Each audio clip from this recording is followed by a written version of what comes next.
The villagers of Pale and Nijosi were called, giving them a notice 2 days prior, saying that their possession will be taken by the railway, and if they have any objection, to come and appear before the court.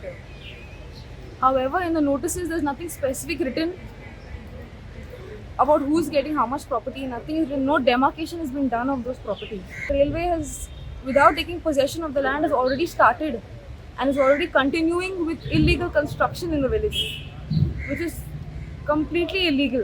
Around 150 to 200 villagers have come to this place as they've been called on a notice which doesn't state anything clearly, but is only asking for land. It's already taken up in the High Court, and the matter is going on. And if needed, we'll be also going to the appellate authority, the higher authority. Villagers opposed. No one is willing to give their land to the possession of the railway. आयज आमकां एक 3-4 days जाले की notice issue केल्या from the mamlatdar to meet up with the mamlatdar to hand over possession of certain